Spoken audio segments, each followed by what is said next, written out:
नमस्कार मित्रों, आप सभी का हार्दिक स्वागत है हमारे यूट्यूब चैनल उत्प्रेरक एक विद्या केंद्र में। आज हम सभी राजनीतिक विज्ञान के 12th क्लास के सीट नंबर 1 यानी कि 100 महत्वपूर्ण ऑब्जेक्टिव प्रश्नों को पढ़ने वाले हैं। यदि आपका एग्ज़ाम 6 फरवरी को है तो यह वीडियो आपके लिए बहुत ही महत्वपूर्ण है। आइए इसके सभी महत्वपूर्ण प्रश्नों को आज हम सभी देखते हैं। जैसे पहला क्वेश्चन है, किसने कहा कि राजनीतिक मूल्यों का प्राधिकृत विनिधान है जो किसी समाज में बाध्यकारी होते हैं? तो डेविड ईस्टन ने कहा था कि राजनीतिक मूल्यों का प्राधिकृत विनिधान है जो किसी समाज में बाध्यकारी होते हैं। अगला प्रश्न है, प्राचीन युग में राज्य का क्या रूप था? तो प्राचीन युग में राज्य नगर या राज्य होते थे। नेक्स्ट प्रश्न है, किसे सत्ता का सिद्धांत शास्त्री माना जाता है? तो सत्ता का सिद्धांत शास्त्री अरस्तु को माना जाता है। अगला क्वेश्चन है, पॉलिटिक्स नामक पुस्तक के लेखक कौन थे? तो पॉलिटिक्स नामक पुस्तक के लेखक अरस्तु हुआ करते थे। अगला प्रश्न है, भारत में वर्तमान में राष्ट्रपति का नाम क्या है? तो वर्तमान में भारत के राष्ट्रपति का नाम, याद रखिएगा, पूछ दे तो आप लोग टिक लगाइएगा, द्रौपदी मुर्मू। वर्तमान में पूछ दे तो द्रौपदी मुर्मू याद रखेंगे, द्रौपदी मुर्मू। अगला क्वेश्चन है, किसने कहा मनुष्य जन्म से स्वतंत्र है किंतु हर जगह बेड़ियों में जकड़ा हुआ है? तो रूसो ने कहा था कि मनुष्य जन्म से स्वतंत्र है किंतु हर जगह बेड़ियों में जकड़ा हुआ है।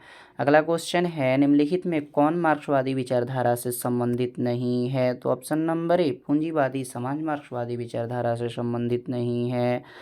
अगला प्रश्न है, ए ग्रामर ऑफ पॉलिटिक्स नामक पुस्तक के लेखक कौन है? तो ए ग्रामर ऑफ पॉलिटिक्स नामक पुस्तक के लेखक H.J. लॉस्की हैं। अगला प्रश्न है, भौतिकी समानता का अर्थ वितरणात्मक समानता है। अगला प्रश्न है, किस सिद्धांत के अनुसार वर्ग विहीन समाज में ही न्याय उपलब्ध हो सकता है? तो न्याय उपलब्ध हो सकता है मार्क्सवादी सिद्धांत के अनुसार वर्ग विहीन समाज में ही न्याय उपलब्ध हो सकता है, माने जिसमें वर्ग नहीं हो, ना ही कोई पूंजीपति हो, ना ही कोई श्रमिक हो। अगला क्वेश्चन है, किस न्याय का सिद्धांत निम्नलिखित में किस तत्व पर बल देता है? प्राकृतिक न्याय का सिद्धांत पुरानी परंपरा पर, प्राकृतिक न्याय का सिद्धांत पुरानी परंपरा पर बल देता है। पसे प्राकृतिक, पुरानी परंपरा। अगला क्वेश्चन है, न्याय व्यवस्था को सुरक्षित रखने में किस तत्व की सर्वाधिक महत्वपूर्ण भूमिका है?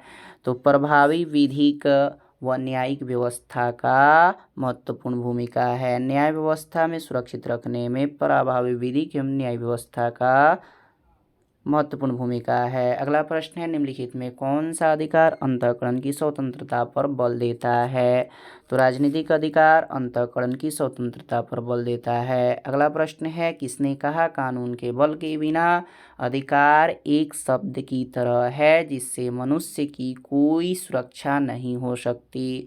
तो थॉमस हॉब्स ने कहा था कि अधिकार के बिना अधिकार एक शब्द की तरह है जिससे मनुष्य की कोई सुरक्षा नहीं हो सकती। अगला प्रश्न है, 1948 में संयुक्त राष्ट्र संघ ने कौन सी घोषणा अपनाई? तो 1948 में संयुक्त राष्ट्र संघ ने मानव अधिकारों के सार्वभौम की घोषणा अपनाई। अगला प्रश्न है, अधिकारों की सामाजिक उपयोगिता का सिद्धांत किसने प्रतिपादित किया? तो अधिकारों के सामाजिक उपयोगिता का सिद्धांत थॉमस हिलग्रीन ने प्रतिपादित किया। अगला प्रश्न है, अधिग्रहण युक्त व्यक्तिवाद की विचार अवधारणा किसने चिंतन में निहित है? तो हॉब्स का लॉक के चिंतन में निहित है। अगला क्वेश्चन है, नागरिक गणतंत्रवाद का सूत्र किसने प्रतिपादित किया? तो ऑप्शन नंबर ए, अरस्तु ने प्रतिपादित किया।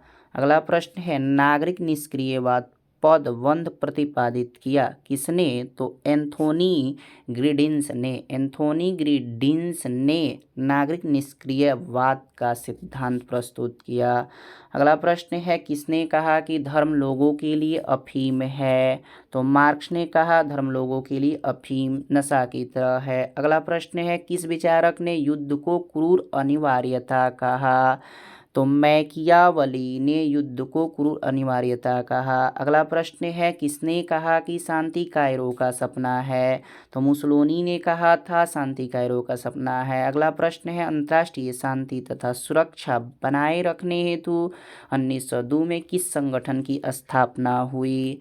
तो राष्ट्र संघ की स्थापना 1902 में अंतर्राष्ट्रीय शांति एवं सुरक्षा बनाए रखने के लिए हुई थी। अगला प्रश्न है, अंतर्राष्ट्रीय अणु ऊर्जा अभिकरण की स्थापना कब हुई? तो याद रखेंगे 1957 में हुई थी। अंतर्राष्ट्रीय अणु ऊर्जा अभिकरण की स्थापना 1957। अगला प्रश्न है, भारत में प्रथम आम चुनाव कब हुआ था? तो 1952 में प्रथम आम चुनाव हुआ था। कांग्रेस पार्टी को भारी बहुमत मिली थी। अगला प्रश्न है, भारत में नई आर्थिक नीति की शुरुआत कब हुई थी? तो नई आर्थिक नीति की शुरुआत भारत में 1991 में शुरू हुई थी। वैश्वीकरण, भूमंडलीकरण इत्यादि को अपनाया गया था। तो नई आर्थिक नीति भारत में 1991। अगला प्रश्न है, संयुक्त राष्ट्र संघ की स्थापना कब हुई थी? तो 1945 में द्वितीय विश्व युद्ध के बाद। अगला प्रश्न है, अंतर्राष्ट्रीय न्यायालय का मुख्यालय कहाँ अवस्थित है? तो याद रखेंगे हेग में अवस्थित है। अगला प्रश्न है, गुटनिरपेक्ष देशों का प्रथम शिखर सम्मेलन कहाँ आयोजित किया गया?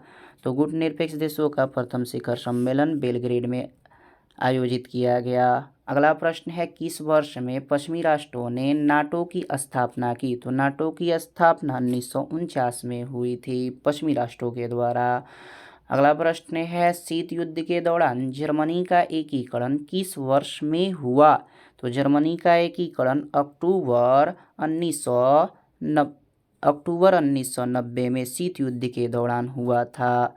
अगला प्रश्न है, संयुक्त राष्ट्र संघ के प्रथम महासचिव कौन थे? तो संयुक्त राष्ट्र संघ के प्रथम महासचिव ट्रिग्यू लाई थे। ट्रिग्यू लाई प्रथम महासचिव। अगला प्रश्न है, ताशकंद समझौता कब हुआ? तो ताशकंद समझौता 1966 में हुआ था। अगला प्रश्न है, सर्वोच्च न्यायालय ने किस महत्वपूर्ण निर्णय में कहा कि कोई भी संवैधानिक संशोधन द्वारा हमारे मौलिक अधिकार में कोई कटौती नहीं की जा सकती है? तो सर्वोच्च न्यायालय ने किस वर्ष महत्वपूर्ण निर्णय में कहा था कि कोई भी संवैधानिक संशोधन द्वारा हमारे मौलिक अधिकारों में कोई कटौती नहीं की जा सकती? तो गोलकनाथ केस 1967 में कहा था कि कोई भी संवैधानिक संशोधन हमारे मौलिक अधिकारों में कोई कटौती नहीं की जा सकती। अगला प्रश्न है, संविधान के किस संशोधन द्वारा मौलिक कर्तव्य को जोड़ा गया?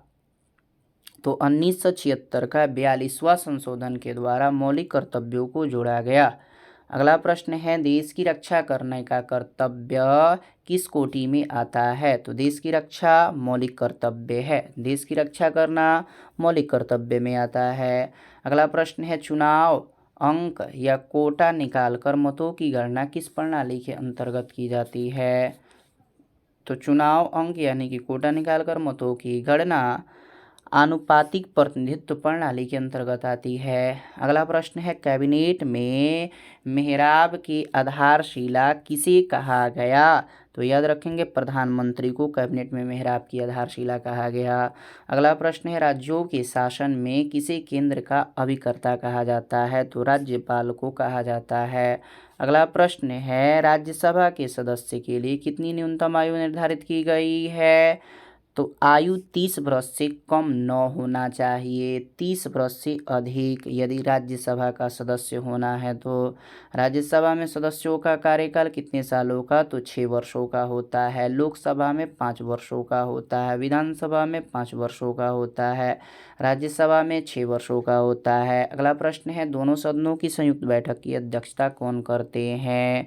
तो दोनों सदनों के संयुक्त बैठक की अध्यक्षता लोकसभा के अध्यक्ष करते हैं। अगर संयुक्त बैठक हो राज्यसभा एवं लोकसभा दोनों, तो लोकसभा के अध्यक्ष जो है अध्यक्षता करेंगे।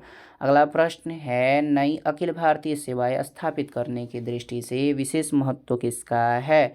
तो याद रखेंगे राज्यसभा के प्रस्ताव का है। अभी पूछ दिया जाए लोकसभा के अध्यक्ष कौन है, तो ओम बिरला लोकसभा के अध्यक्ष हुआ करते हैं। अगला प्रश्न है, प्राक्कलन समिति के सदस्य कौन होते हैं? तो प्राक्कलन समिति के सदस्य लोकसभा के सदस्यों में से चुने जाते हैं। अगला प्रश्न है, विधान परिषद के सदस्यों का कार्यकाल कितने वर्ष के लिए होता है? तो विधान परिषद पूछ दे तो 6 वर्ष, और विधानसभा पूछे तो 5 वर्ष। राज्यसभा पूछ दे तो 6 वर्ष, विधान परिषद पूछ दे तो 6 वर्ष, और लोकसभा विधानसभा पूछ दे, सभा पूछे तो 5 वर्ष। लोकसभा या विधानसभा। विधान परिषद का सदस्य निर्वाचित होने के लिए कितनी उम्र आवश्यक है? तो विधान परिषद का सदस्य बनना है तो 30 वर्ष। अगला प्रश्न है, भारतीय संविधान में समवर्ती सूची की प्रेरणा कहाँ से ली गई है? तो ऑस्ट्रेलिया से ली गई है। अगला प्रश्न है, निम्नलिखित में कौन संघ सूची का एक विषय है? तो संघ सूची का एक विषय रक्षा है। संघ सूची जिसमें केंद्र सरकार का अधिकार होता है। राज्य सूची पुलिस, न्याय एवं फौजदार विधि और प्रक्रिया, ये जो होता है राज्य सूची के अंतर्गत है। रक्षा संघ सूची। अगला प्रश्न है, 42वें संविधान संशोधन द्वारा समवर्ती सूची में कौन से विषय जोड़े गए? तो जनसंख्या नियंत्रण जो है समवर्ती सूची में जोड़ा गया। समवर्ती सूची जिसमें केंद्र और राज्य दोनों का अधिकार हो, जनसंख्या नियंत्रण को जोड़ा गया था 42वें संशोधन के द्वारा। अगला प्रश्न है, भारतीय संघ में अवशिष्ट शक्तियाँ किसके पास है? तो अवशिष्ट शक्तियाँ केंद्र के पास है। लोकसभा एक संघ सूची में केंद्र सरकार, राज्य सूची में राज्य सरकार, समवर्ती सूची में दोनों, जो तीनों में शामिल नहीं हो उसे अवशिष्ट शक्तियाँ कहते हैं, जिसके अधिकार जो है केंद्र सरकार के पास होते हैं। अगला प्रश्न है, केंद्रीय दलों के शक्तिशाली होने से भारत में संघवाद का कौन सा प्रतिमान उभर रहा है? तो सौदेबाजी वाला संघवाद उभर रहा है। अगला प्रश्न है, संविधान का कौन सा अनुच्छेद संसद को राज्य सूची के किसी विषय पर विधान बनाने की शक्ति देता है? तो अनुच्छेद 249 संसद को राज्य सूची के किसी भी विषय पर विधान बनाने का यानी कि कानून बनाने की शक्ति देता है। अनुच्छेद 249 249। अगला प्रश्न है, लोकतांत्रिक विकेंद्रीकरण का सुझाव निम्नलिखित में से किसने दिया? तो बलवंत राय मेहता समिति की सिफारिश पर लोकतांत्रिक विकेंद्रीकरण में शक्तियों का बंटवारा का सिद्धांत मिला था, बलवंत राय मेहता समिति की सिफारिश पर। अगला प्रश्न है, ब्रेज़नेव किस देश के राष्ट्रपति थे? तो ब्रेज़नेव जो है सोवियत संघ के राष्ट्रपति थे। अगला प्रश्न है, गुटनिरपेक्ष सम्मेलन के अध्यक्ष कौन थे? तो मार्शल टिटो गुटनिरपेक्ष सम्मेलन के अध्यक्ष थे। अगला प्रश्न है, भारत चीन युद्ध किस वर्ष हुआ था? तो भारत चीन युद्ध 1962 में हुआ था। नेक्स्ट प्रश्न है, भारतीय विदेश नीति का आधार क्या है? तो भारतीय विदेश नीति का आधार विश्व शांति, शांति सह अस्तित्व, पंचशील, इनमें से सभी, अर्थात इनमें से सभी आधार। भारतीय विदेश नीति का आधार इनमें से सभी से है। अगला प्रश्न है, परंपरागत सुरक्षा नीति के कौन कौन से तत्व है? तो शक्ति संतुलन, गठबंधन की राजनीति, सामूहिक सुरक्षा, ये परंपरागत सुरक्षा नीति तीनों के तीनों इसके तत्व है, तो इनमें से सभी लगाइएगा। अगला प्रश्न है, किसने कहा स्वतंत्रता हमारा जन्मसिद्ध अधिकार है? तो बाल गंगाधर तिलक ने कहा था स्वतंत्रता हमारा जन्मसिद्ध अधिकार है। अगला प्रश्न है, संविधान के किस अनुच्छेद द्वारा बंदी व्यक्तियों को संवैधानिक अधिकार दिए गए हैं? तो अनुच्छेद 22 के द्वारा बंदी व्यक्तियों को संवैधानिक अधिकार दिए गए हैं। अनुच्छेद 2 यानी कि 22 के द्वारा। अगला प्रश्न है अनुसूचित जाति संघ की स्थापना किसने की? तो अनुसूचित जाति संघ की स्थापना V.R. अम्बेडकर ने की।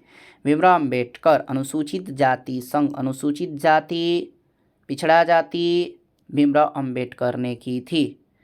अगला, भारतीय संसद के उच्च अथवा द्वितीय सदन का क्या नाम है? तो भारतीय संसद के उच्च अथवा द्वितीय सदन का नाम राज्यसभा है। पहला होता है लोकसभा, दूसरा होता है राज्यसभा। इसे उच्च सदन कहते हैं, इसे निम्न सदन कहते हैं। लोकसभा में बिहार के सांसदों की कितनी संख्या है? तो बिहार में सांसदों की संख्या, लोकसभा के सांसदों की संख्या 40 है। अगला प्रश्न है संविधान के किस अनुच्छेद के अनुसार 2 आंग्ल भारतीयों को लोकसभा में मनोनीत कर सकता है? तो राष्ट्रपति को 2 आंग्ल भारतीयों को लोकसभा में मनोनीत करने का अधिकार अनुच्छेद 331 के तहत लोकसभा में कितने लोगों को? तो 2 एंग्लो इंडियन लोगों को, आंग्ल भारतीयों को मनोनीत किया जा सकता है, एंग्लो इंडियन, अनुच्छेद 331 के अनुसार। अगला प्रश्न है साधारण विधेयक का राज्यसभा कितने दिनों तक रोक सकती है? तो साधारण विधेयक को राज्यसभा अधिक से अधिक 6 माह तक रोक सकती है। अगला प्रश्न है समान परिषद के अध्यक्ष को क्या कहा जाता है? तो विधान परिषद के अध्यक्ष को सभापति कहा जाता है। अगला प्रश्न है राज्य विधानमंडल में विधान परिषद को जाना जाता है तो उच्च सदन के लिए। राज्य विधानमंडल में विधान परिषद को, राज्य विधानमंडल में विधानसभा, विधान परिषद को उच्च सदन के नाम से जाना जाता है। अगला प्रश्न है बिहार विधान परिषद में सदस्यों की कितनी संख्या होती है? तो बिहार विधान परिषद में 75। बलवंत राय मेहता समिति ने निम्नलिखित में से किस अंग को अधिक शक्तिशाली बनाने का सुझाव दिया था? तो ग्राम पंचायत को अधिक शक्तिशाली बनाने का सुझाव बलवंत राय मेहता समिति ने दिया था। अगला प्रश्न है 73वें संविधान संशोधन द्वारा 11वीं अनुसूची में पंचायती राज संस्थाओं को कितने कार्य सौंपे गए? 73वें संविधान संशोधन द्वारा 11वीं अनुसूची में पंचायती राज संस्थाओं को 29 कार्य सौंपे गए। अगला प्रश्न है 73वें संविधान संशोधन द्वारा भारतीय संविधान में कौन सी अनुसूची जोड़ी गई? तो 73वें संविधान संशोधन द्वारा भारतीय संविधान में, याद रखेंगे, 11वीं अनुसूची जोड़ी गई। अगला प्रश्न है यदि राज्यसभा किसी संविधान संशोधन विधेयक पर लोकसभा से असहमत हो, राज्यसभा संविधान संशोधन विधेयक पर लोकसभा से असहमत हो तो क्या विकल्प है? राज्यसभा यदि लोकसभा के पास हो जाने के बाद भी विधेयक पर असहमत हो तो याद रखेंगे संयुक्त बैठक द्वारा निर्णय होगा। राज्यसभा और लोकसभा दोनों के संयुक्त विधेयक द्वारा निर्णय होगा। अगला प्रश्न है संयुक्त राज्य अमेरिका में कुल कितने राज्य हैं? तो संयुक्त राज्य अमेरिका में कुल 50 राज्य हैं। अगला प्रश्न है जर्मनी का एकीकरण कब हुआ था? तो जर्मनी का पुनर्एकीकरण 1990 में हुआ था। अगला प्रश्न है भारतीय संविधान किस अनुच्छेद के तहत द्वितीय आपातकाल लगाया जाता है? तो भारतीय संविधान में अनुच्छेद 360 के तहत वित्तीय आपातकाल, जब वित्त की स्थिति खराब हो जाए तो वित्तीय आपातकाल। अगला प्रश्न है भारतीय योजना आयोग कब समाप्त कर दिया गया? तो 2014 में समाप्त कर दिया गया था नरेंद्र मोदी की सरकार में। अगला प्रश्न है मैकमोहन रेखा कहाँ है? तो मैकमोहन रेखा अरुणाचल प्रदेश में है जो कि भारत और चीन के बीच है। अगला प्रश्न है देश में आंतरिक गड़बड़ी का कारण संकटकालीन स्थिति की घोषणा कब हुई? तो 1975 में देश की आंतरिक गड़बड़ी के कारण संकटकालीन स्थिति की घोषणा 1975 में, संकटकालीन स्थिति 1975 में घोषित किया गया था इंदिरा गांधी की सरकार। संयुक्त राष्ट्र संघ के कितने अंग हैं? तो संयुक्त राष्ट्र संघ के मुख्य 6 अंग हैं। संयुक्त राष्ट्र संघ के तत्वाधान में निशस्त्रीकरण आयोग कब बना? तो निशस्त्रीकरण आयोग जो है 1959 में बना था, 1952 में सॉरी बना था। कब बना संयुक्त राष्ट्र संघ के तत्वाधान में निशस्त्रीकरण आयोग? 1952 में। अगला प्रश्न है, अखिल भारतीय किसान कांग्रेस की स्थापना किसने की थी? तो अखिल भारतीय किसान कांग्रेस की स्थापना पंडित जवाहरलाल नेहरू ने की थी। अगला प्रश्न है, विश्व एड्स दिवस कब मनाया जाता है? तो एड्स दिवस 1 दिसंबर को मनाया जाता है। अगला प्रश्न है, सर्वप्रथम किस राज्य में महिलाओं को पंचायतों में 50% आरक्षण दिया गया है? तो 50% आरक्षण सबसे पहले किस राज्य में? तो बिहार में दिया गया है 50% आरक्षण महिलाओं को।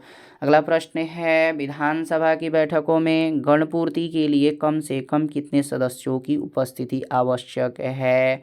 तो गणपूर्ति के लिए कम से कम 1/10 सदस्यों की या 10 सदस्यों की उपस्थिति आवश्यक है। विधानसभा के बैठक में 1/10 सदस्यों की या 10 सदस्यों की उपस्थिति आवश्यक है। अगला प्रश्न है, एक साल में विधानसभा के कितने अधिवेशन आवश्यक है? तो विधानसभा के अधिवेशन कम से कम 2 होने चाहिए, शीतकालीन, ग्रीष्मकालीन। अगला है, मौलिक अधिकार का अभिरक्षक कौन है? तो मौलिक अधिकार का अभिरक्षक सर्वोच्च न्यायालय है। अगला प्रश्न है, भारतीय न्यायपालिका किस प्रक्रिया के अंतर्गत कार्य करती है? तो भारतीय न्यायपालिका कानून द्वारा स्थापित प्रक्रिया के द्वारा कार्य करती है। अगला प्रश्न है, उच्च न्यायालय के न्यायाधीश की सेवानिवृत्ति की आयु क्या है? तो उच्च न्यायालय के न्यायाधीश 62 वर्ष की उम्र में रिटायर होते हैं। अगला प्रश्न है, भारतीय न्यायपालिका का शीर्ष न्यायालय कौन है? तो भारतीय न्यायपालिका का शीर्ष न्यायालय सर्वोच्च न्यायालय, जिसे सुप्रीम कोर्ट के नाम से जाना जाता है, दिल्ली में है। भारतीय न्यायपालिका का शीर्ष न्यायालय सर्वोच्च न्यायालय है। अगला प्रश्न है, भारतीय संविधान सभा के किस अनुच्छेद में भारत को राज्यों का संघ घोषित किया गया है? तो प्रथम अनुच्छेद में भारत को राज्यों का संघ कहा गया है। भारत राज्यों का संघ है। विकेंद्रीकरण किस शासन की विशेषता है? तो संघात्मक शासन, जिसमें केंद्र और राज्य के बीच में शक्तियों का बंटवारा किया गया हो। विकेंद्रीकरण इसी की विशेषता है, संघात्मक। भारत में यही व्यवस्था है। अगला प्रश्न है, भारतीय संविधान में किस सूची पर केंद्र और राज्य दोनों विधिकाय कानून बना सकते हैं? तो संघ सूची पर केवल केंद्र सरकार, राज्य सूची पर राज्य सरकार केवल, असमवर्ती सूची पर केंद्र और राज्य दोनों जो है कानून बनाते हैं। अगला प्रश्न है, दक्षेस का पहला सम्मेलन किस देश में हुआ था? तो दक्षेस का पहला सम्मेलन याद रखेंगे बांग्लादेश के ढाका में हुआ था। अगला प्रश्न है, नगर निगम स्थापित होने के लिए कम से कम कितनी जनसंख्या आवश्यक है? तो नगर निगम में कम से कम 5 लाख से अधिक जनसंख्या होनी चाहिए। अगला प्रश्न है, भारतीय नागरिकता संशोधन अधिनियम 1986 के अनुसार जो व्यक्ति पंजीकरण के माध्यम से भारतीय नागरिकता प्राप्त करना चाहते हैं, उन्हें अब भारत में कम से कम कितने माह तक निवास करना होगा?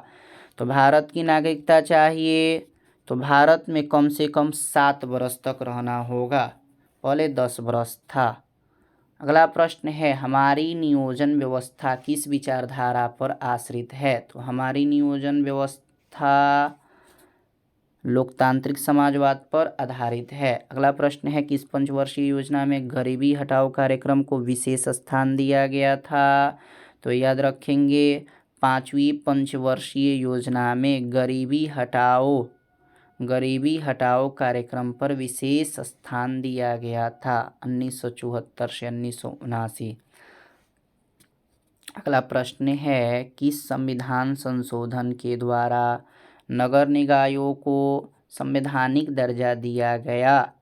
तो याद रखेंगे 74वां संविधान संशोधन के द्वारा नगर निकायों को संवैधानिक दर्जा दिया गया। अगला प्रश्न है, भारत में किस तरह की कार्यपालिका है? तो भारत में नाम मात्र की कार्यपालिका, वास्तविक कार्यपालिका, बहुल कार्यपालिका, इनमें से सभी हो जाएगा। ठीक है, राष्ट्रपति के लिए नाम मात्र की कार्यपालिका, प्रधानमंत्री वास्तविक कार्यपालिका, यानी कि इनमें से सभी। अगला प्रश्न है, किसने कहा मुझे स्वतंत्रता दो या मार दो? तो थॉमस जेफरसन ने कहा था मुझे स्वतंत्रता दो या मार दो।